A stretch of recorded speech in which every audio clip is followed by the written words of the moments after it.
good morning everyone. Happy first Monday and blessed Monday, October 2, 2023.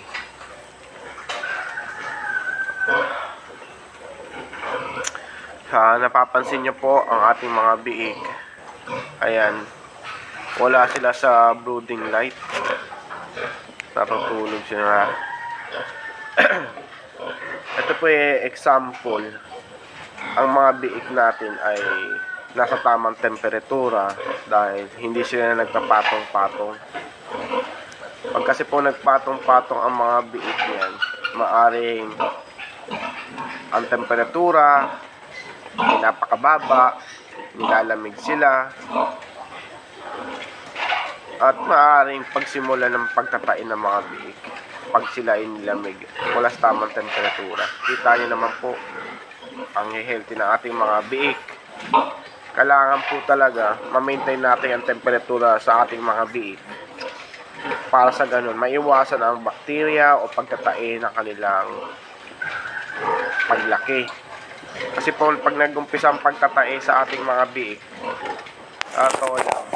doon po mag-uumpisa ang pagkabansot, yung growth rate nila maapektuhan, babagal, mahuhuli sila, maghahabol tayo ng paglaki.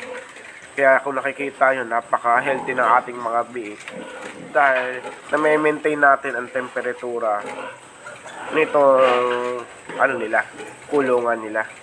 Importante po ang brooding light, lalo kung may biik tayo. Ayan, tayo naman napaka-healthy ng ating mga biik. Pansinin nyo rito, papasuso ang ating inahin. Ayan,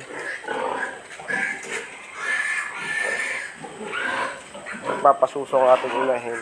Hindi stress ang ating inahin. Ayan. Binabantayan natin to tuwing alas 6 ng umaga. Binabalikan natin para ma-check natin kung tama ba ang temperatura ng kulungan, kung hindi ba nilalamig ang mga biik natin. Kahit wala tayong thermometer, basta makita natin ang mga biik nagpatong-patong, nilalamig po yan. So kailangan nating magpainit ang kulungan. Kung wala kayong brooding light, magpainit ang kulungan. Na ganun maging healthy po ang ating mga biik. So blessed morning everyone. Ayan lang po ang konting advice ni Bro Farm. Panatilihin natin maging maayos ang ating kulungan para sa ating kaganda ng ating hanap buhay, especially sa piggery. Kailangan po talaga maging tayo matiyag kung ano bang nagiging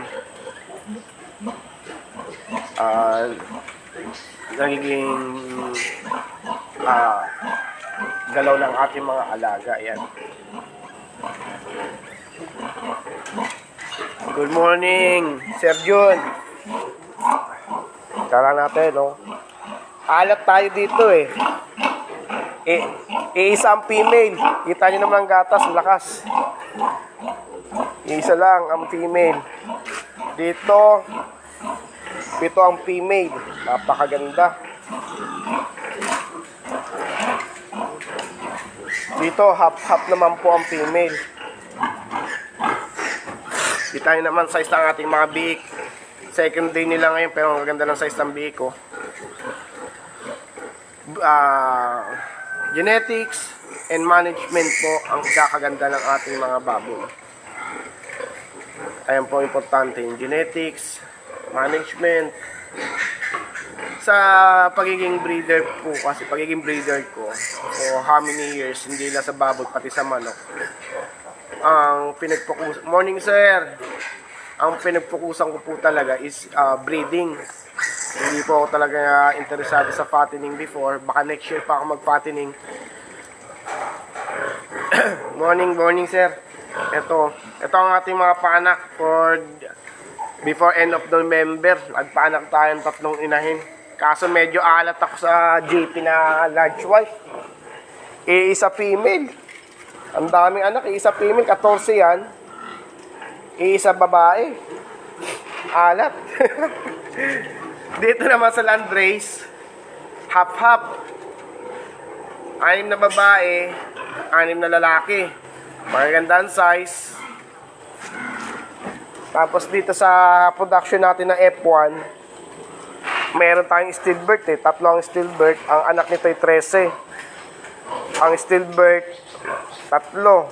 2 female, 1 male. Bali ang naiwan na female dito, 7 female, 2 male. Napakaganda po ng paanak natin na F1. Ang lalaki kasi.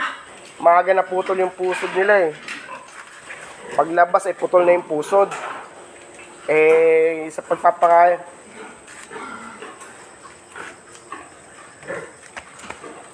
Oo nga sir eh.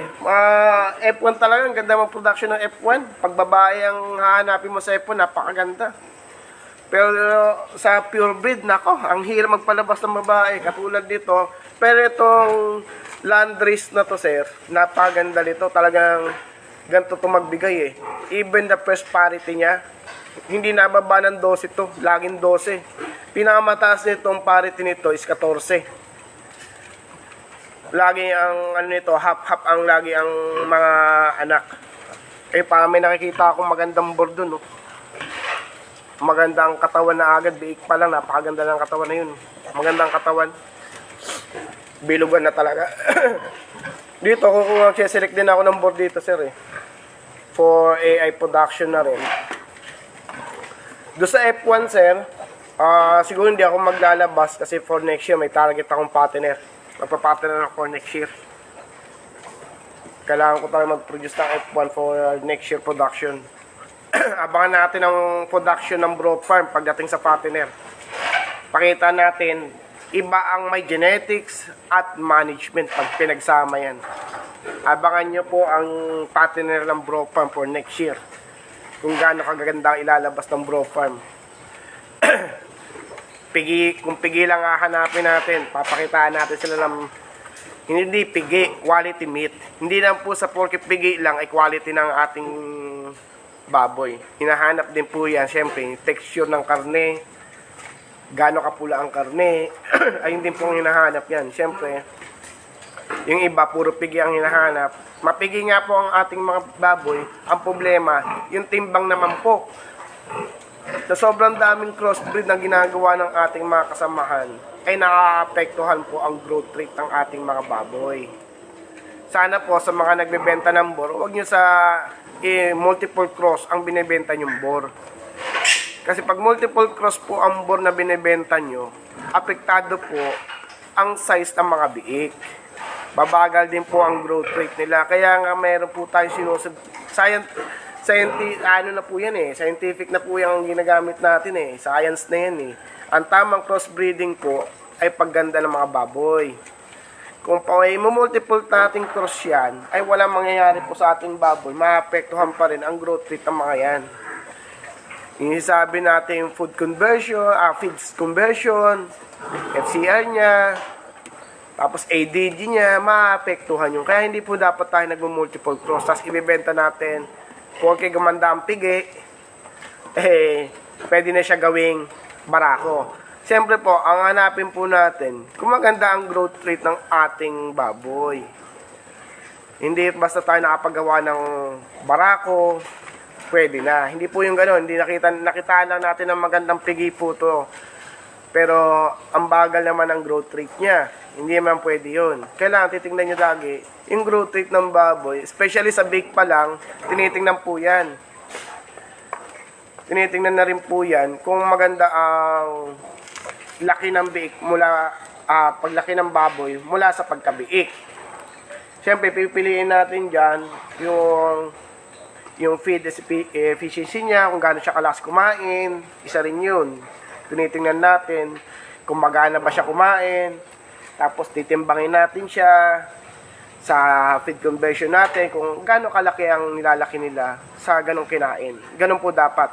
Hindi yung nakitaan lang natin na magandang pigi, maganda bayag, pwede na gawing boar. Hindi po ganon yun. Kailangan po talaga matuto tayo mag-select na gagawin natin mga barakuhin o inahin. Kasi po dito, ikakal po natin dito yung mga pangit na lumaki. Especially kung gagawin natin mga breeder. Katulad nito, first parity niya, puro male, isa ang babae, maraming kal dito, maraming full fattener na rito. Ito, Hindi ko ito, walang pigi talaga to dahil maternal line to. Tapos dito, puro F1 naman to. Pero ang size ng F1 natin ay magaganda. Kita nyo naman po, mahahaba. 1 day old po yan, ngayong araw. Napakahaba ang mga F1 natin. Ayan po large white, landrace large white po yun. Sa mga nagbebenta ng boar, wag po kayo sabi na kung ano nung breed. Kung hindi naman talaga, kung crossbreeding na, kung maraming multiple crossbreeding na yung inyong baboy. Kasi kawawa naman po yung bibi ng barako. Pagdating ng panganganak ng isang inahin, ang bake ay maliliit. Ano po? Madami naman po source tayo dito na makukuhaan ng mga baboy na magaganda. Andyan si Eldorado, Imacon, MBPS nga kay Malaluan. Marami po sa Rojas, marami din. Pero yung sinasabi natin multiple cross na ibibenta nyo ng mga boar, kesa na meet siya ng Durok Petrin.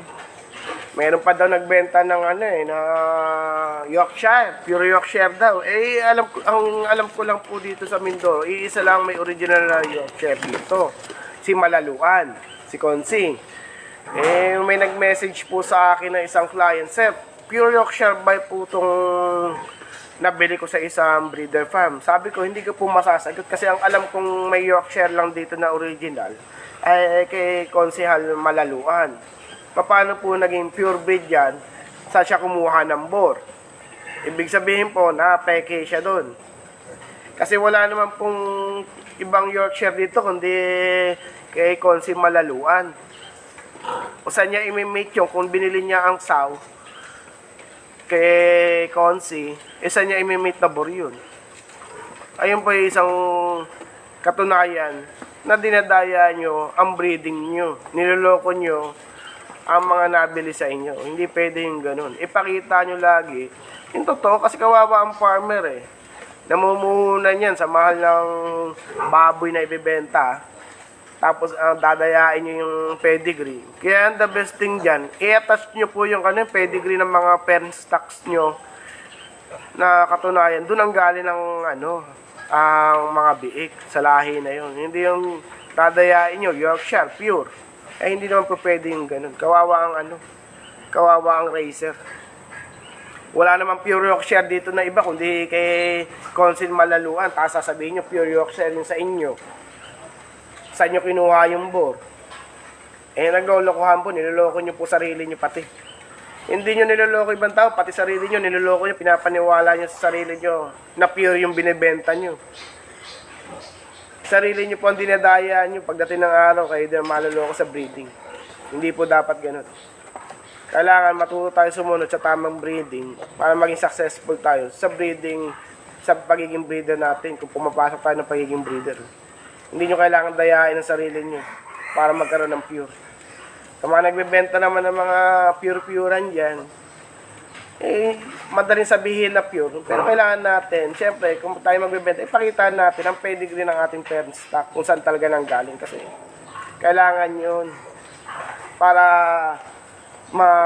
malaman natin kung saan mga pinanggalingan ng ating mga binibenta. Hindi basta sinabing pure, hindi sabing, kasi madaling sabihin ng pure Kaya ang dami naman dito mga legit na nag-umpisa talaga sa mga gandang baboy. Andiyan si Konsehal Malaluan, si Imacon. Yung iba dyan na wala naman, huwag kayong kawawa ang farmer Nahaluan lang ng pure, sasabihin nyo pure na. Hindi po pwede yung ganun. Kawawa po ang farmer. Pina-AI nyo lang, sabihin nyo,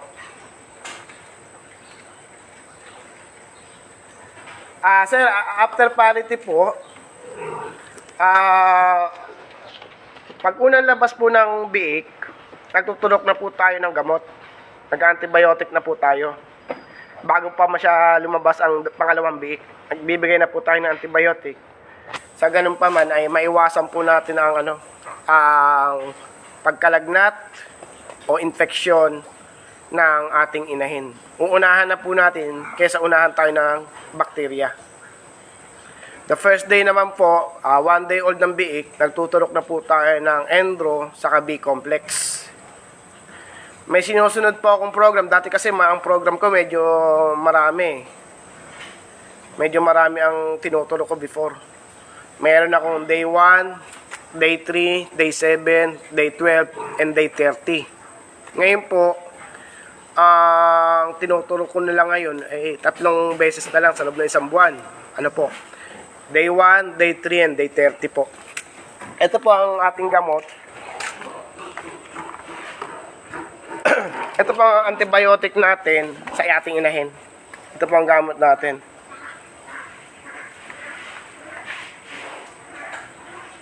Ito po yung tinuturok ko, 20 cc, 20 ml, kaliwat kanan, leeg, pagka labas ng unang anak ng baboy. Ayan po. Recommended ko po ito kasi napakagaling talaga. Ayan po ang ating tinuturok. Screenshot nyo lang po para makita nyo at meron kayong ano. Ituturok po natin to pag unang labas ng ating biik.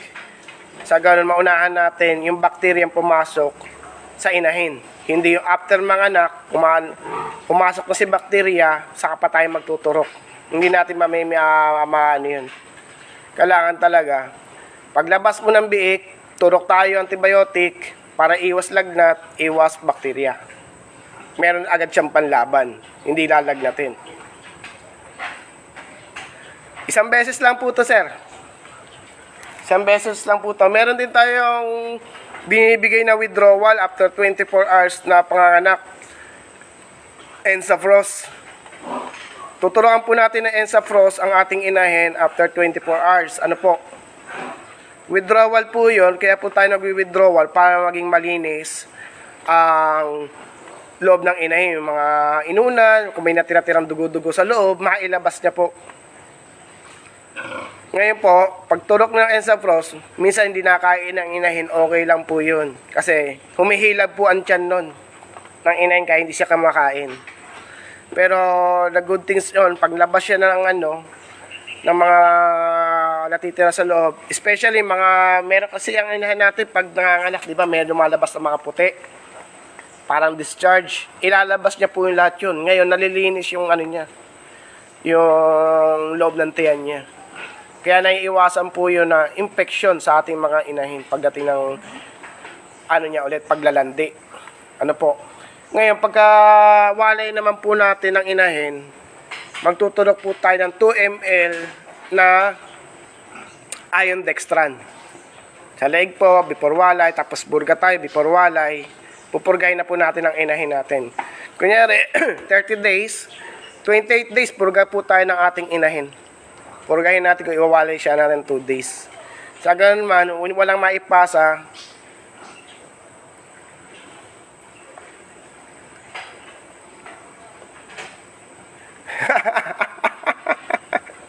Nako sir, nako. Ngayon, pag nako sir, idol ko yan, si Boss RR. Nako, siya ang iniidolo ko. Ngayon, ituturokan natin ng iron dextran, purga ang ating inahin. Kailangan po ang inahin, pag ganito nanganganak, pag gano'ng kalakas sila sumuso, nagbibigay tayo ng pagkain hanggang gabi. Huwag po natin hayaan magutom ang inahin dahil doon po mag-uumpisa mangayayat ang ating inahin. Kailangan po, hanggat nahingi ng pagkain ng inahin, bigay lang po tayo ng pagkain sa ating inahin. Kasi importante, ma-maintain natin yung katawan ng inahin natin. Hindi siya maglugon, yung nutrition niya hindi bumaba para hindi siya maglugon. Kaya po kailangan, siyempre minsan yung 4 kilos, 6 kilos, hindi enough eh. Lalo't pag marami ang biik, malakas sumuso ang mga biik. Kailangan natin, hanggang gabi, pakainin natin. So, far ngayon, ito, pang second day niya, hindi pa tayo nagbibigay ng ganong karaming pagkain. Good morning, sir. Good morning. Good morning, Sir Anthony. Ito, Ang sistema po, unang anak po, pag nanganak ang baboy kinabukasan, hindi tayo nagbibigay ng maraming pagkain sa ating inahin. Ano lang po yan, dakot-dakot lang po, 2 dakot ang binibigay natin sa inahin. Sa umaga, kunyari, gabi yun ng anak, tumayo ng umaga, bigay tayo 2 dakot ng pagkain. Papakain tayo tanghali, dagdag tayo ng 3 dakot. Gagawin natin another 1 dakot ulit. Hanggang dumami, everyday, dagdag tayo ng dagdag ng pakain sa ating inahin. Hanggang makumpleto yung 6 kg per day niya.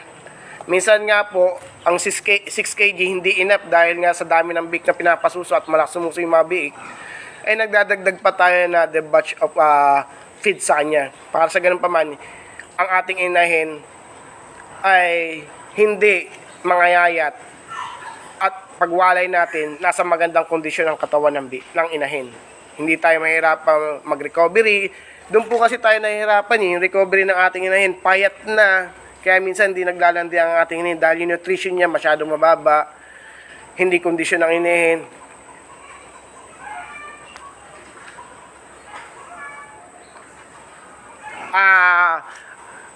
Gradual po kasi Sir Lawrence ang pagbibigay ng feeds. Hindi po yan binibigla. Pag binigla po kasi natin ang pagbibigay ng feed sa inahin, doon po mag-uumpisa ang pagtatae. Basta condition po at ganoon din po kasi intake ng biik eh. Dahan-dahan sila dumadami ang pagsuso. Habang nagdadagdag ang araw nila, lumalakas din sila sumuso. So, kailangan magdadagdag tayo dahan-dahan ng feed sa inahin para ma-maintain niya kung ano yung nababawas sa inahin na nutrition na ibabalik natin naman sa ating inahin. Sabi ko nga po, ang bacteria po, ang pagtatay, hindi lang po yan sa overfeeding. Kailangan po, meron tayong maintenance dito sa ating kulungan, may brooding light, tamang kalinisan, hindi lang po yan nakukuha sa ating feeds. Katulad po nito sa akin, 7 days po nito, after 7 days ito, babasain ko na po yung mga biik, paparanasan ko na silang mabasa, para hindi sila mabigla sa susunod na paligo. Yung iba kasi ang ginagawa, 30 days, bago magpaligo. Sa bro farm po, hindi. Nagbibigay tayo ng feeds, 5 days, papatikim na sila ng 5 days, and 7 days, babasain natin inahin, pati mga biik, dahan-dahan po yan. Subukan nyo lang sir, na ang bigay nyo sa mga biik, ay sa inahin, gradual lang. Hanggang lumalaki kasi ang mga biik, lumalakas sumuso. Paglakas ng pagsuso nila, kailangan nila ng inahin ng proper nutrition. Kung ano yung nababawas sa kanila, kailangan ibalik naman natin sa inahin. Para hindi sila pumayat ng husto at hindi tayo mahirapan sa next cycle niya. Kasi pag sobrang payat ang inahin, hindi maglalandi minsan eh. Pag naglandi naman, nag-AA tayo, minsan doon nagiging apekto. 3 ang biik, 2 biik ang nilalabas. Kasi nga po, hindi maganda ang katawan ng biik, in-AA natin. Naapektuhan po yun. So may mga question, pwede po kayo mag-message. Ayan, nababasa ko po. Good morning Arman. Nababasa po natin. Kung sino po yung mga tanong, pwede po kayo magtanong. At kaya kong sagutin, sasagutin po natin. Mamaya po magtutulok tayo ng antibiotics saka vitamin do sa mga F1 natin. Basta po, Sir Lawrence, tamang management, hindi magtatay po ang biik nyo. Kasi minsan po, yung unang anak pa lang nagtatay ng biik. First day pa lang, nagtatay ng biik. Mayroon pong gano'n. Ang sistema po nun, maaari ang inahin nyo ay hindi maganda ang kondisyon o hindi nyo napurga. Meron din pong yan. Pag ang inahin po kasi, hindi nyo napurga, hindi nyo napatay ang parasite niya bago siya manganak. Ma-adapt po ng mga biik yun. Kailangan, bago manganak ang biik, mapurgan nyo po ang inyong inahin. Para yung parasite niya, hindi maipasa sa mga biik. Paano hanggang dito na muna tayo mga ka-farmer. Have a blessed morning. First Monday of October. God bless us all, mga ka-farmer.